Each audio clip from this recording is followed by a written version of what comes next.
kuatkan hati. Negeri ini memanggilmu kawan, belajar bergerak berbagi untuk negeri. Guru penggerak majukan pendidikan, guru penggerak hamba para murid, kreatif rancang pembelajaran, hargai potensi tingkatkan prestasi, lahirkan profil pelajar Pancasila. Belajar bergerak berbagi untuk negeri, kita menjalin kolaborasi. Belajar bergerak berbagi untuk negeri, demi bakti pada Ibu Pertiwi.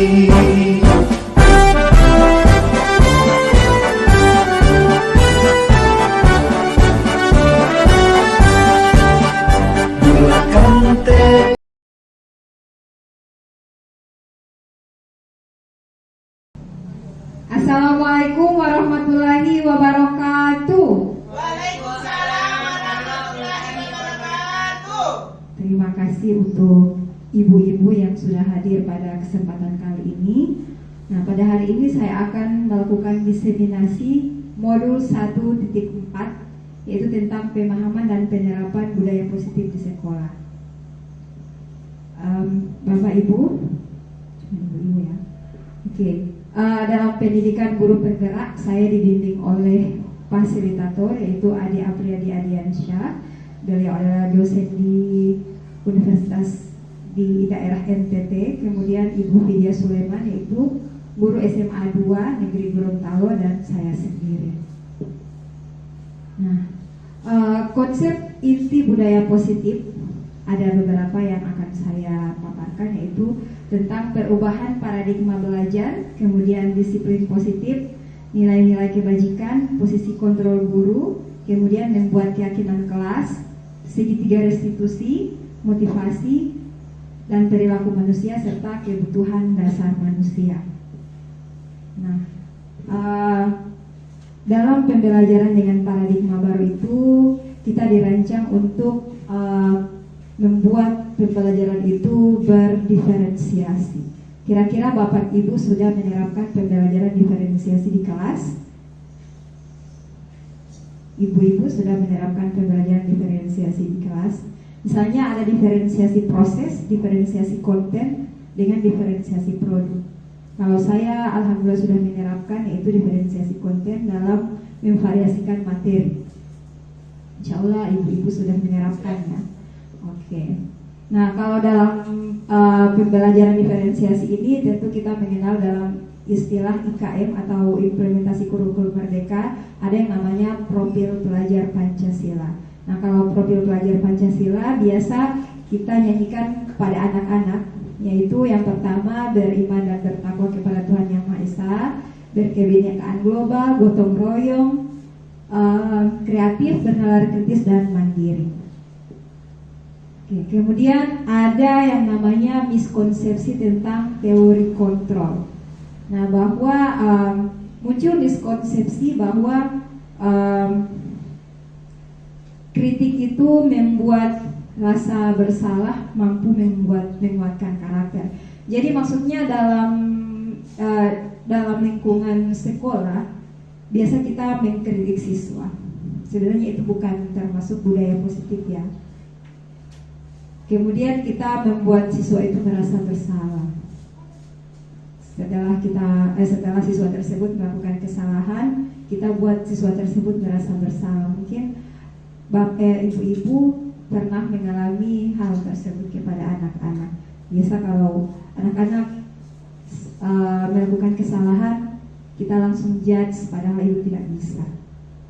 Kemudian mengontrol murid seperti apa? Apakah kita dengan marah atau dengan memberi apresiasi atau apa? Kemudian mengubah paradigma stimulus respon ke pendekatan teori kontrol. Nah, ada yang namanya stimulus atau respon. Ketika kita memberikan stimulus pasti ada respon. Nah, kalau stimulus dan respon itu misalnya saya bisa mengontrol orang lain. Nah, kalau dalam teori kontrol, kamu tidak bisa mengontrol orang lain. Stimulus itu memberikan rangsangan. Stimulus. Kemudian ketika kita memberikan rangsangan kepada siswa, siswa tersebut merespon. Jadi kalau misalnya kita dalam pembelajaran dalam kelas kita memberikan suatu pertanyaan bermakna atau pertanyaan pemantik, kemudian dia bisa menjawab, nah itu respon dari itu. Mungkin seperti itu pengetahuan saya. Stimulus, kita memberikan suatu stimulus atau memberi rangsangan seperti pertanyaan yang membuat dia ingin tahu, kemudian bisa merespon balik atau memberikan umpan balik. Jadi seperti itu. Kemudian orang lain bisa mengontrol saya, itu yang stimulus dari diri saya, dari dalam diri. Kemudian dalam teori kontrol, hanya kamu yang bisa mengontrol diri kamu sendiri. Ya. Kemudian realitas kebutuhan setiap orang itu sama. Kalau dalam teori kontrol, realitas kebutuhan setiap orang itu berbeda. Semua orang melihat hal yang sama, kemudian setiap orang itu memiliki gambaran kehidupan yang berbeda. Perilaku buruk dilihat sebagai suatu kesalahan. Dalam teori kontrol, setiap perilaku pasti memiliki tujuan. Kemudian pemaksaan ada pada suatu bujukan. Nah, kolaborasi harus diciptakan. Kemudian metode ada yang namanya menang kalah. Kalau dalam teori kontrol itu hanya menang saja, menang, menang dan menang. Nah, ini disiplin positif, ini yang perlu di sekolah. Disiplin positif kalau di dalam sekolah kita, disiplin positif sudah diajarkan ya, seperti bersalaman ketika masuk ke dalam sekolah atau di pintu gerbang. Itu yang harus kita belajarkan pada anak-anak dengan menerapkan 5S ya. Apa itu 5S ibu-ibu? Salam, senyum, sapa, sopan, santun. Oke. Nah, ini nilai-nilai kebajikan. Nah, kalau dalam profil pelajar Pancasila itu, dalam profil pelajar Pancasila itu ada berapa dimensi ibu-ibu? Ada 6 ya. Yang pertama itu beriman dan bertakwa. Kemudian berkebinekaan global, gotong royong, mandiri, kreatif, bernalar kritis. Nah, kalau kira-kira dari ibu-ibu ada yang bisa menjelaskan apa itu bernalar kritis? Apa itu bernalar kritis? Mampu berpikir secara kompleks atau berpikir kritis. Kemudian kalau berkebinekaan global berarti dia mampu menghargai perbedaan atau keberagaman di dalam sekolah. Jadi kalau misalnya di dalam sekolah itu pasti ada yang agamanya, sukunya itu beda. Misalnya agama Kristen, agama Islam, jadi harus saling menghargai. Oke, kemudian dalam PYP atau Primary Years Program.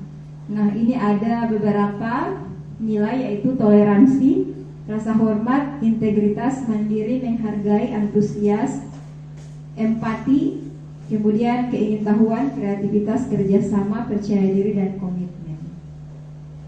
Nah, ini nilai-nilai kebajikan. Kemudian dalam hidup itu yaitu dapat dipercaya. Biasakan kalau kita berbohong atau kita melakukan suatu yang membuat orang tidak percaya lagi sama kita, jadi seumur hidup itu dicap tidak percaya lagi. Ya, kemudian lurus hati, tidak ada yang bengko-bengko. Ya, kemudian pendengar yang aktif. Bagaimana itu pendengar yang aktif? Bukan makan rotapol ini ya. Pendengar yang aktif berarti hanya mendengarkan saya, tidak usah kasih terus ke orang. Artinya cuma mendengarkan tanpa mengeluarkan pendapat. Bisa juga mengeluarkan pendapat tapi positif. Iya. Tidak merendahkan orang lain. Nah, betul itu dia. Jangan saling merendahkan. Jangan saling memancing. Jangan saling pandang enteng. Jangan saling menyindir. Memberikan yang terbaik dari diri Jadi biarpun orang ini punya kekurangan, orang harus memberikan yang terbaik. Ya, pokoknya hati yang lurus, imaan ada DP ini. Hati yang ikhlas. Insya Allah. Umat berkah besok. Masya Jangan Allah. hati yang iri. Oke, kemudian menerapkan budaya positif dengan menerapkan 5S di sekolah. Kira ini sudah kita laksanakan ya di sekolah ibu-ibu. Sudah. Oke, senyum ketika ya, ketika ada siswa yang datang kamar dari apa? Belum. Jangankan siswa, orang tua tamu tidak ada yang senyum. Oke, pada saat ada siswa yang dari pintu gerbang, gurunya yang harus menyambut dia dengan tersenyum, kemudian disapa, misalnya halo atau tidak selamat pagi Ibu Rita, boleh seperti itu. Kemudian salam, kemudian sopan, ya, kemudian santun dalam berbicara, jabu andingau buai. Maafkan Ibu. Oh iya, oke. Nah, kebutuhan dasar manusia ini kira-kira ibu-ibu bisa menjelaskan kebutuhan dasar manusia itu seperti apa kalau dalam kehidupan sehari-hari? Kebutuhan dasar apa yang kita miliki? Kebutuhan dasar manusia. Seperti apa? Ibu Rita? Yang dasarnya yang harus kita penuhi. Kita hidup untuk kita makan. Kemudian kalau secara fisiologis makan. Kalau secara psikologis apa? Kalau kebutuhan dasar secara psikologis berarti harus merasa nyaman ya. Di sekolah itu harus kita merasa nyaman, jangan sampai ada yang Kalau sudah tidak nyaman Ibu Guru, kalau tidak nyaman berarti dari diri kita yang harus introspeksi. Mungkin seperti itu. banyak-banyak introspeksi memang kita orang, tapi Pokoknya semua itu dimulai dari diri dulu. intinya dari diri kita sendiri. Pokoknya kalau ada orang lain yang ya seperti itu, jadi kita juga jangan jadi seperti dia, seperti itu Bapak Ibu. Oke, kebutuhan dasar manusia. Nah, ini Ibu Novi, kebutuhan dasar manusia. Yang pertama itu bertahan hidup. Ya, bertahan hidup seperti makan, kemudian kasih sayang dan rasa diterima. Jadi, oh Masya Allah, kalau tidak ada rasa kasih sayang harus kita sayangi diri kita sendiri saja. Tidak usah berarti butuh. sesama guru juga harus saling menyayangi ya. Kalau sudah tidak ada rasa kasih sayang, yang ada cuma empati, tidak empati. Kan ada yang lain makanya dia tidak. Kalau sudah tidak ada Iya, justru itu kalau sudah tidak ada empati, dia anggap musuh itu dalam sekolah, satu sekolah. Yang pasti kita jangan sampai seperti itu saja. Oke, kebebasan. Kita itu butuh bebas ya, bukan hanya di tugas-tugas saja, kita juga harus butuh healing.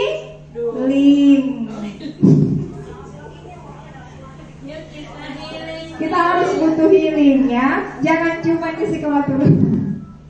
Sekali-sekali dia membaik healing. Kemudian kesenangan. Nah, kesenangan itu dengan cara bersosmed kalau saya. Kalau Ibu Novi? Apakah hanya dengan healing kita Bisa bahagia. bisa bahagia? Tidak juga. Bahagia itu kan terletak di sini. Makanya tidak Walaupun biar tidak healing ya, tapi kita sudah keluar itu untuk sampai ada keluar itu sudah anggap sudah sebagai ada healing. ya. Masya Allah. Healing juga boleh juga langsung masukin saja. Oke, kemudian penguasaan. Nah, kebutuhan dasar manusia ternyata juga ada penguasaan. Kira-kira penguasaan itu seperti apa? Power. Penguasaan diri. Penguasai kira penguasai materi. Saya kira mati. Penguasaan. Maksudnya diri kita, maksudnya punya rasa berkuasa dalam diri. Sikap itu berubah dan Iya. Penguasaan. Maksudnya karena kita sudah merasa sudah. kuasa. Ya, jadi harus dihilangkan seperti itu ya. Menganggap S2 apa? Iya, sama aja. Tidak mulia. Oke. Kemudian motivasi perilaku manusia. Nah, ini motivasi perilaku. Ketika kita berbuat salah, motivasi kita ini seperti ini. Atau perilaku manusia itu seperti apa? Ini motivasinya untuk menghindari hukuman. Nah, jadi seperti apa kalau untuk menghindari hukuman? Perilakunya dia ingin menghindari hukuman. Kira-kira kalau dalam kelas seperti apa sih untuk menghindari hukuman? Banyak alasan sehingga dia menghindari hukuman yang diberikan guru. Kemudian untuk mendapatkan imbalan. Nah, seperti apa kalau dalam kelas ibu-ibu? Untuk mendapatkan imbalan atau penghargaan dari orang lain. Maksudnya dia setelah ada kalanya dia berbuat sesuatu, motivasinya itu hanya untuk mendapatkan imbalan. Itu bagus tidak ya? Tidak sesuatu, tidak dari apa? Tidak ikhlas. Jadi seperti itu. Kemudian untuk menjadi orang yang diinginkan atau menghargai diri sendiri. Nah, biasa kalau dalam kelas itu ada siswa yang selalu kita perhatikan, kemudian apa yang dia minta itu kita selalu penuhi. Makanya dia selalu ingin menjadi orang yang diinginkan, ingin menjadi orang yang diutamakan. Oke, nah ini konsekuensi. Ada hukuman itu tidak terencana, itu terjadi secara tiba-tiba. Kemudian kira-kira ada posisinya Ibu Maya di sini? Ada posisi guru. Nah, sebagai apa Ibu Maya kalau dalam kelas? Kalau saya ini pemantau, saya Sebagai manajer. Nah, siapa yang selalu membuat rasa bersalah? Jadi pembuat rasa bersalah di kelas siapa? Siswa. Biasa kalau guru, nah ini gara-gara mana? Itu pembuat rasa bersalah itu. Kemudian penghukum, biasa diatur cuman ada tak salah bantu tulis apa langsung menghukum, berdiri. Kemudian manajer, nah manajer itu yang harus kita. Kemudian pemantau, gue cuma lihat di. Boleh juga pemantau itu dia cuman cuman memfasilitasi saja, bukan langsung. Kemudian sebagai teman. Nah, kira-kira ibu-ibu mana yang posisi kontrol guru yang harus kita yang harus ada pada diri kita? Mana posisi kontrol? Oh, masya Allah. Manajer. Sebagai apa ibu-ibu? teman. Oke, sebagai teman. Kemudian kalau Ibu Rita sebagai apa? Manajer. Oke, sebagai manajer. Alhamdulillah. Coba kita lihat. Bersifat abstrak. Oke, tunggu ya. Oke.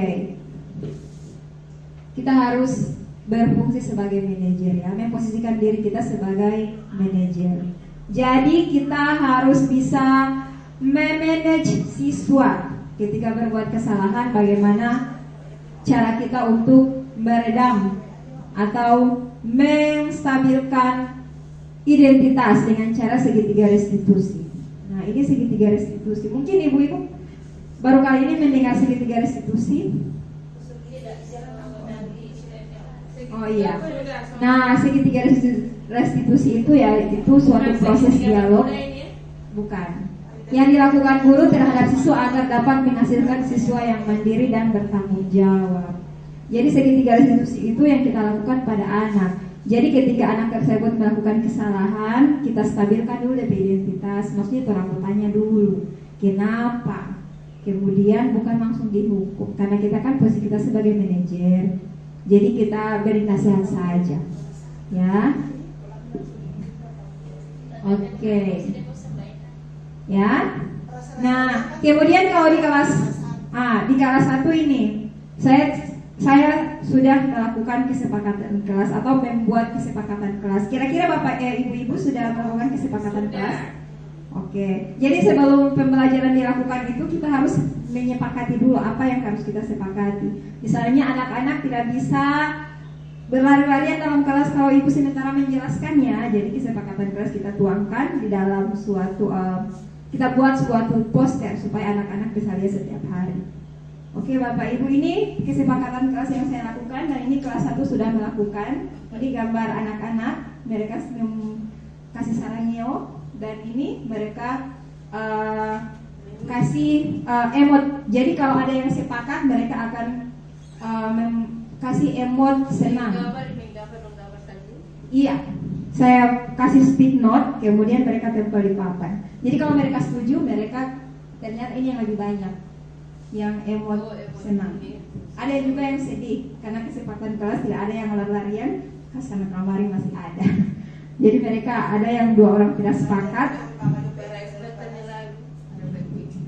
Buat kesepakatan kamu sudah Pak. Oke. Jadi ibu-ibu terima kasih atas perhatiannya. Kira-kira ada pertanyaan ibu-ibu? Ada pertanyaan dari penjelasan yang saya sudah paparkan tadi, materi yang saya sudah paparkan? Oke, pas. Ibu Maya masih ada pertanyaan? Oke, terima kasih. Ibu Novi masih ada pertanyaan?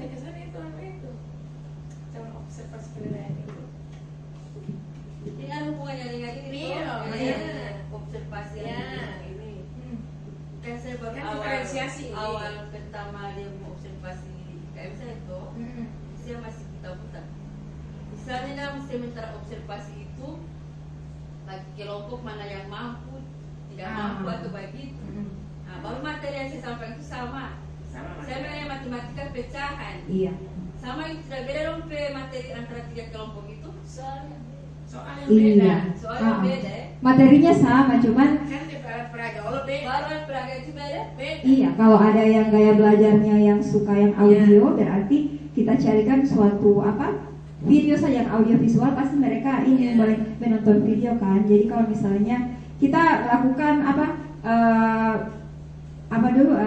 metodenya ini discovery learning atau kalau boleh problem based learning yang berbasis masalah. Jadi kalau masalahnya dulu jadi ibu cari dulu DP video, kemudian suruh cari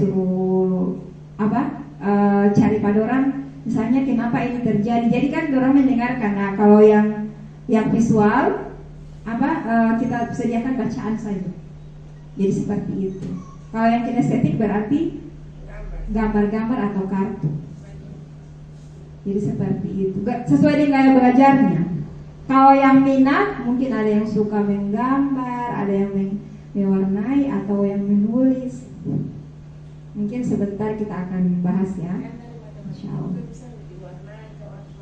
Kalau kelas 1 mungkin mereka hanya suka menulis, menggambar, mewarnai. Tapi kalau kelas tinggi, mungkin kita sediakan suatu cerita seperti itu. Kan mereka belum tahu membaca. Kalau yang kelas tinggi kan sudah tahu baca toh. Jadi kita sediakan ini namanya studi kasus Ibu Novi ya. Ibu Novi, apa materinya kalau di kelas 6? Matematika. Kalau matematika itu mengenai pecahan. Oh, pecahan. Kalau pecahan di dalam bentuk desimal. Kalau pecahan Ibu Novi kalau pakai gambar kan biasa ambil dari bentuk yang kayak kue atau apa. Kalau itu mah 1/2 tambah itu Iya. Cuma kalau mengubah ini ke desimal itu orang tidak tahu. Karena orang tidak tahu perkalian. Jadi orang susah, satu orang tahu. Di Alicia Alicia dengan Tina. orang menikmati sampai nol ikut. Iya, karena sudah desimal ada 0,0, Iya, merubah ke dalam bentuk desimal itu yang tahun ini. Kalau boleh Ibu Novi pecahkan, bikin ini dulu. Apa dulu? Bikin misalnya yang nilainya itu sampai ratusan ribuan. Jadi jangan dulu pakai 0,0 orang. Jadi kalau misalnya 100, jangan langsung 10.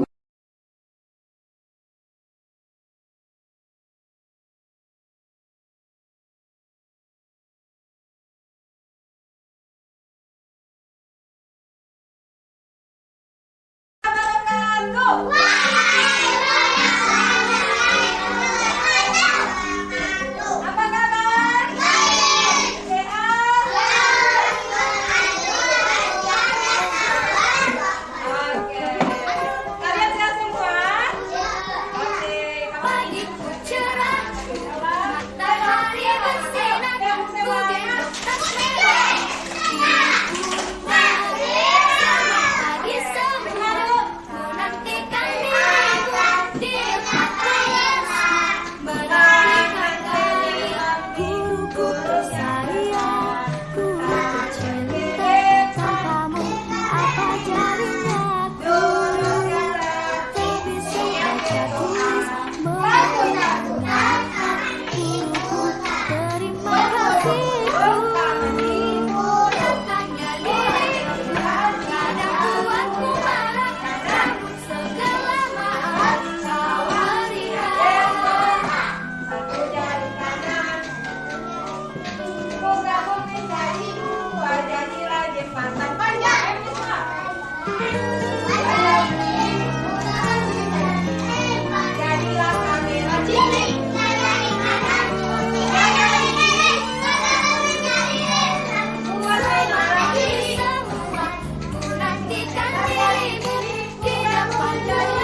Oke, ayo tempel di depan.